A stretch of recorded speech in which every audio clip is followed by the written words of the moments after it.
Now, y'all already know what time it is. It is time for the mess. So let's get into it.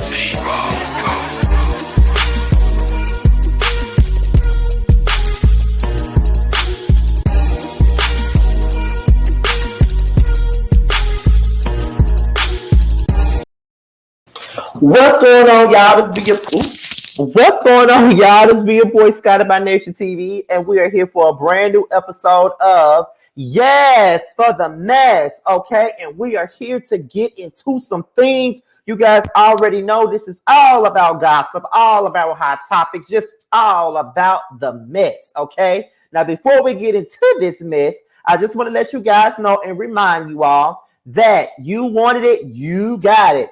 Me, Terrence, and Josiah, we will be on Terrence's page today, on his YouTube channel today at 8/7 Central to gag about Portia's Family Matters, okay? We will be gagging about that tonight at 8/7 Central.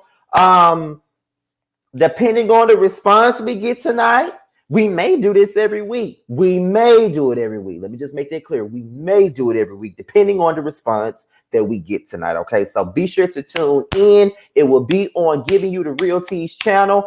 The link is already available on my community wall, so please go and set your reminders, because you know YouTube be on the bullshit when it come down to the goddamn notifications. Y'all already know that, okay? Now, without any further ado, we're about to get into this mess. Now, we're going to get into some Memphis stuff, okay? We're going to start it off with Young Dolph, okay? That's the first thing. Now, Young Dolph was laid to rest today. Well, when y'all see this video, yesterday he was laid to rest, okay? He was shot and killed on November the 17th when he was at, the Makita's cookie shop or whatever. He walked in to buy some cookies, and somebody just drove up and just, tragically took his life. And I know that it was sad for everybody in the Memphis area. I know that when we came to Memphis, because we came to Memphis the day after he passed on, and that's all they were talking about was Young Dolph's death. But at this point, no one has been arrested for his death. Now, the next person that we're going to talk about in this situation, he's on this picture with him, okay? And this is a Memphis comedian, okay? As you guys know, like I just said, Young Dolph was laid to rest after he was killed 2 weeks ago. And this particular comedian was also killed not too long after Young Dolph was, after making a controversial joke about Young Dolph's untimely death, okay? So what we're going to do is, I got an article here from the jasminebrand.com.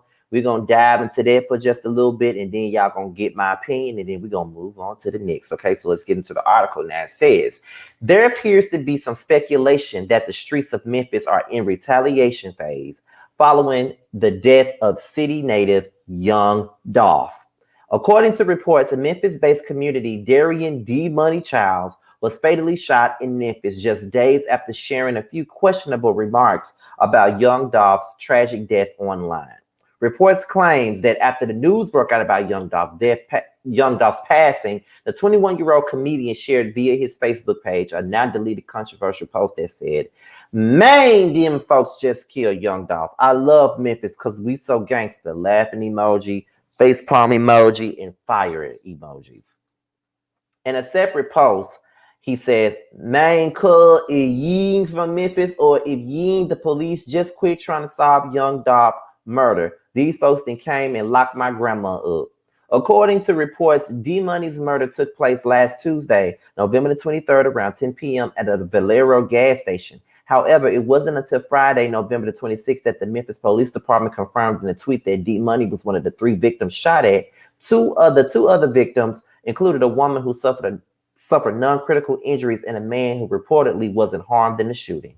Then there's Memphis Police Department tweets, and that said, on November the 23rd at 10:37 p.m., officers responded to a shooting on 2699 North Watkins.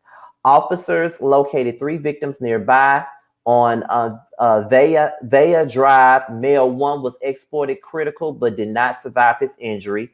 Female 1 was listed as a non-critical, and male 2 was uninjured. Then they said the deceased male has been positively identified as Darian Childs, age 21. Following the incident, D Money was rushed to the hospital, but he didn't survive. Police shared that the assailants fled the scene in two separate vehicles, a dark color Infiniti SUV and a dark color Jeep Cherokee. Investigators have not confirmed that the comedian's FB posts were related to his murder, but it is highly speculated that they are. According to D Money's sister, Shamika Mason, his jokes were taken out of context in a recent interview with the local station. She shared that he was like, I'm not joking about Dolph's death. He said, I'm just saying that Memphis is basically the next Chicago because anybody can get killed in Memphis. He was like, it's crazy how young Dolph actually went to a cookie place in his own neighborhood and got killed in his own neighborhood. He was like, that's what he meant. He wasn't making a joke about death. Since his passing, D Money's comment section on his Instagram page has been flooded with dolphin emojis. As previously reported, rapper Young Dolph was unfortunately killed in his hometown of Memphis, Tennessee on November the 17th. According to initial reports, the case closed rapper went into Makita's Butter Cookie shop around 1 p.m. when a vehicle began firing bullets through the front window, which fatally struck him. Young Dolph was 36 years old at the time of his passing. Details surrounding Young Dolph's funeral have yet to be shared with the public.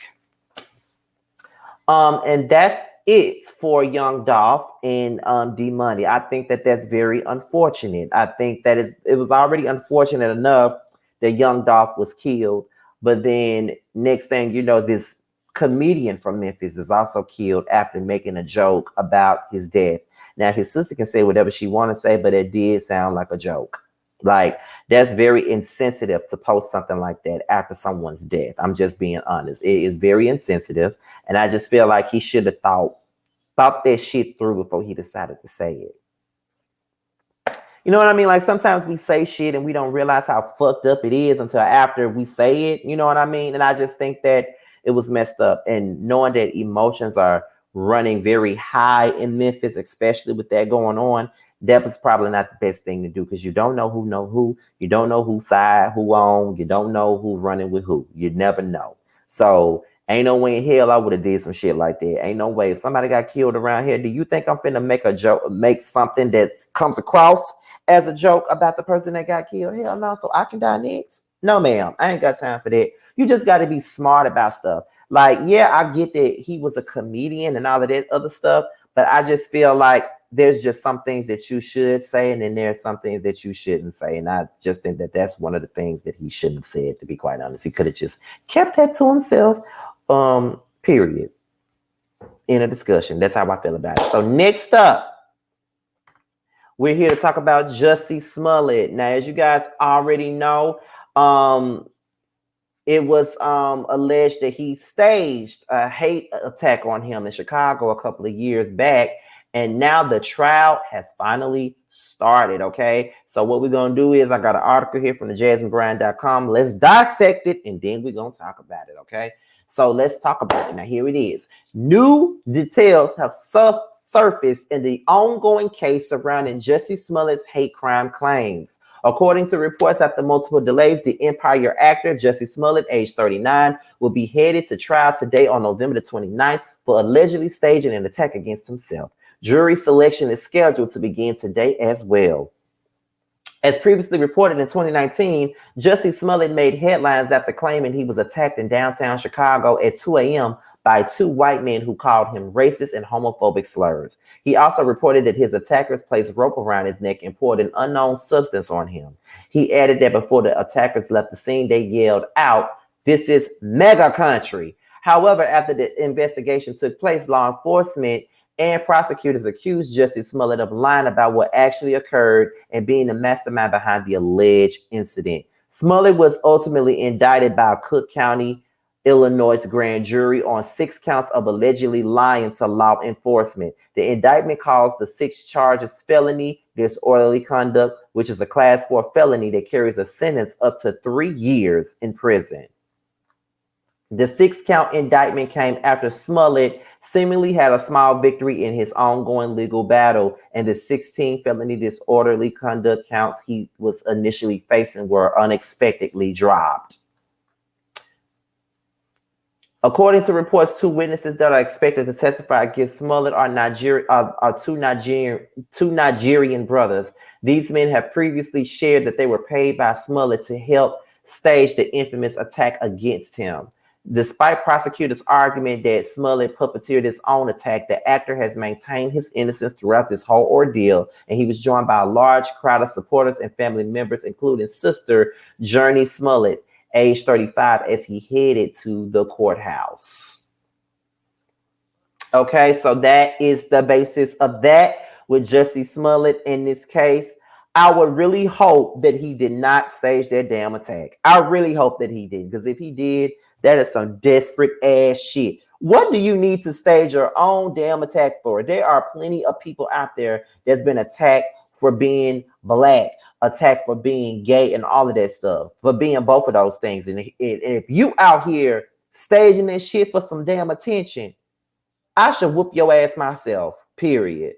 I will hope that that's not the case, because I've been team Jussie this whole entire time, because I love Jussie. I love the Jamal character on Empire and all of that stuff. So I did not want to see him go out like that. Most definitely didn't want to see him go out like that. I didn't want to see him go out like that. But if he is indeed out there faking shit and doing shit like that, bitch, you need your ass beat, queen. You really do. Because who has the time to fake their own damn attack? Who does that? Who does that? Who does that? You know what I mean? Like, all this for attention? Don't you get enough attention on your show? So why the fuck you doing that? Why are you doing that?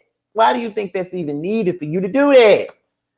Crazy shit. But child, that's all I got to say on Jussie Smollett. I would really hope that he's not. I'm hoping that he is innocent. I'm hoping that he didn't do this. But if he really did do it, child, fuck you if he really did that shit. Now, next up is Skylar Davis. As you guys know her, she is from the show, The Real Housewives of Potomac. She was a friend of the show, and she decides to talk to the Jasmine brand about her relationship with Robin Dixon and Candace Dillard, her ethnicity, and the importance of representation. And she talked about whether or not she will return to the reality series for another season. Now, we're about to read this article and then we're going to dissect it. So let's get into it. And the article reads, in an exclusive interview with the JasmineBrand.com, Skylar Davis set the record straight on her true relationship with Robin Dixon and why she often comes to Candace's defense. She also shared with us why she decided to join the Bravo series and if fans can expect her again for season 7. Skylar is a mother and a wife and a career woman and now a reality star. The Howard University alumni joined a popular series this year for season 6. Skylar, who is age 36, was initially introduced as a friend of OG cast member Robin Dixon. In one of her first Potomac episodes, viewers got to watch Skylar help Robin out with her apparel line embellished. While chatting with us, Skylar cleared up the confusion that she's only Robin's help. I think it's funny that people I get comments all the time like, aren't you Robin's help? Like, do you work for Robin? I'm like, no. Although I see how they introduced us like we were. I was helping her out with her business. She continued, but it's like we're friends. Friends help out friends with their businesses or whatever they have going on. Like, I'm that friend. I'm not too good for anything. You know, if you need help with this or if you need help with that, I'll come over and I got you.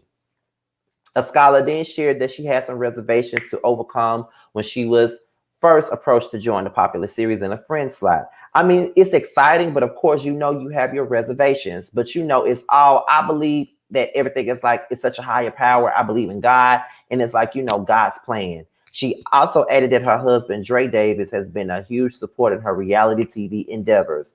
He's supportive. Like Dre was like, whatever makes you happy, that is just really his motto. This may be Skylar's first season on RHOP, but it seems like she's already become a fan favorite. When asked if we can expect to see her for season 7 as a friend again or official cast member, Skylar replied, I get asked that all the time, and I'm like, you know, you'll just have to wait and see.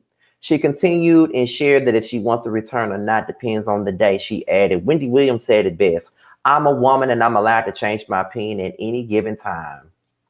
Skylar may not be ready to dish on if she's returning or not, but she did share with us a huge reason as to why she initially signed off on joining the show. The fashionista is a proud Ethiopian, and she wanted to give people that look like her a chance to see their heritage proudly represented on a large platform. A scholar shared, I didn't grow up seeing people like me on TV, and that means Ethiopian immigrant, first generation American. And I think it's really important, especially from the generation that's behind me or coming up after me, to see people that look like them. Things that I've strived to be when I was younger are not the things that I've strived to be now. She added, and it's really important for people to see themselves on TV, people that look like them. And that was honestly one of the main reasons why I chose to join RHOP. A scholar definitely picked the right platform to tell a story on RHOP. It has a large fan base, and the series is watched by millions worldwide. During her interview with the Jasmine brand, a scholar touched on the popularity of the series and the relatability of her co-stars. She said, first, I want to say that RHOP didn't become RHOP today because of the two new cast members. So the ladies, the veteran ladies, have really put in work. They've set the foundation. She continued, but I just think that everybody is just real, like they're strong. They're just real, they're strong, and I think that we can all see ourselves in every one of the Potomac ladies. One RHOP woman found herself in a hot seat multiple times this season for her quick tongue is Candace Dillard, age 34. Candace was accused by her co-stars of always taking things too far while in verbal arguments with other Potomac ladies. Before our time with the scholar came to an end, she revealed why she stood up for Candace against the criticism that she faced this season. First of all, I didn't agree with the comments that were made that, if Candace would have got clocked for her commentary, she would have deserved it. I don't condone violence. If we are grown women, we can control ourselves. And the thing with Candace is Candace welcomed me with open arms, and she was nothing but nice to me. And if she didn't know me from a can of paint and she's nice to me, then I would assume that what she's given to the next person as well. It's like, don't start nothing, won't be nothing. You can't hurt somebody or talk mess or to somebody and then sit here and try to judge how they respond to you.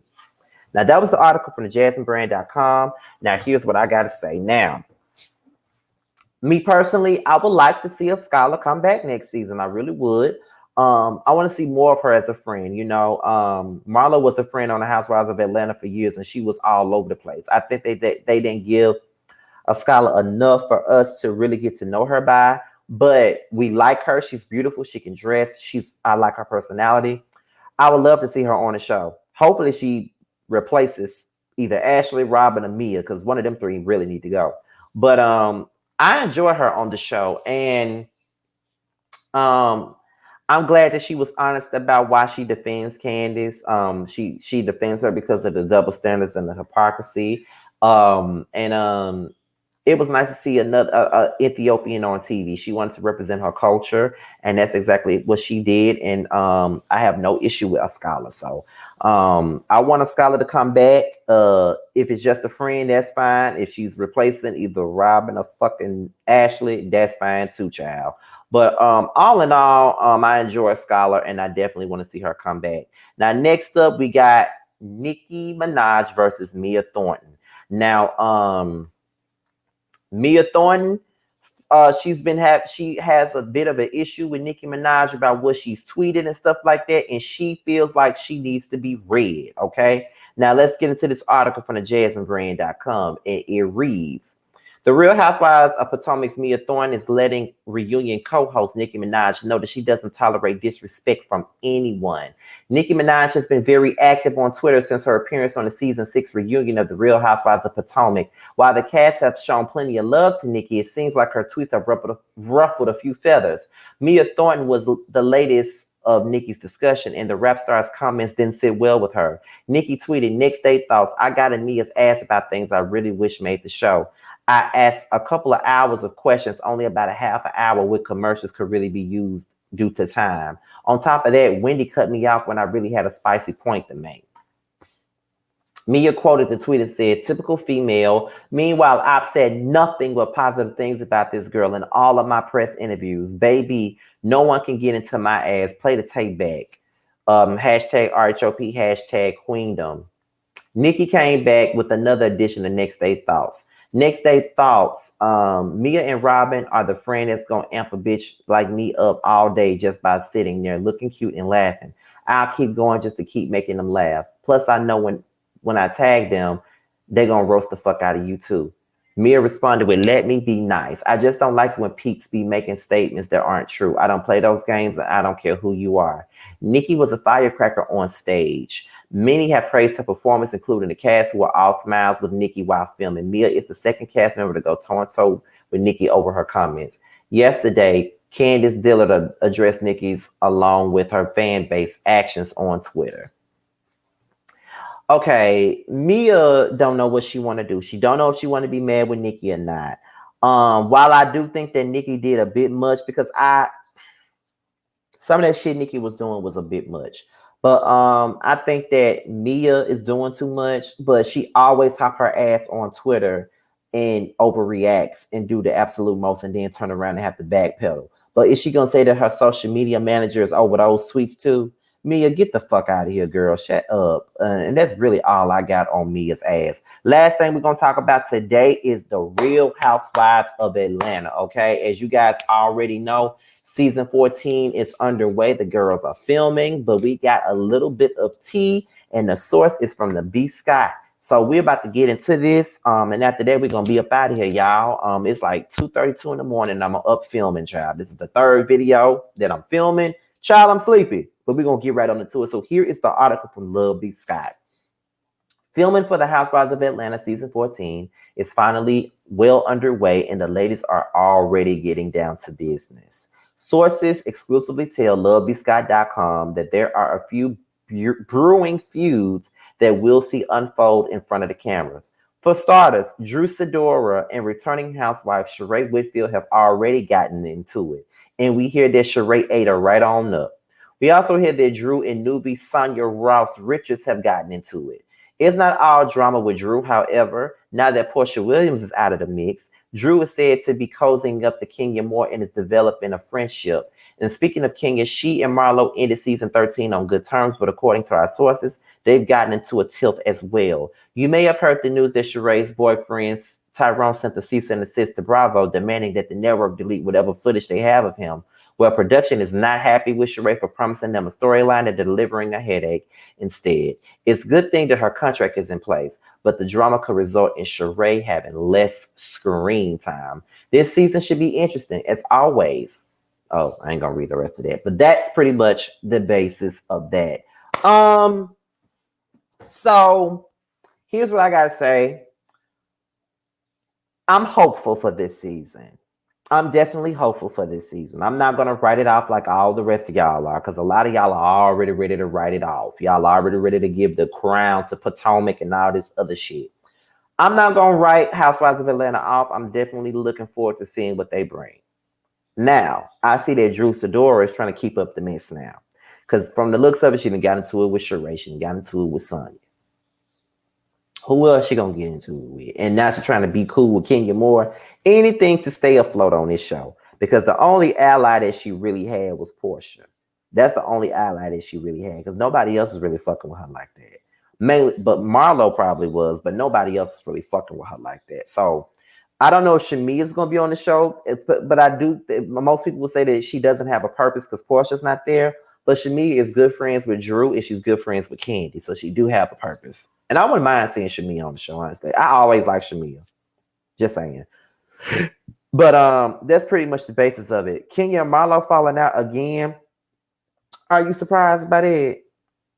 Marlo ain't nobody to be trusted. And when I was saying it, none of y'all wanted to hear what I had to say. But she is not to be trusted. Marlo is full of shit. She really is.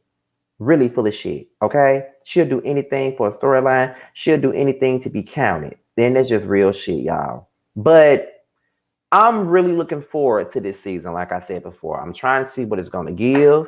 I'm not going to count it out just yet. We're going to see how it goes, y'all. But with that being said, y'all, this was Yes for the Mess. Be sure to like, rate, comment, subscribe to my channel. Click the notification bell so you can be notified when there's a video dropping.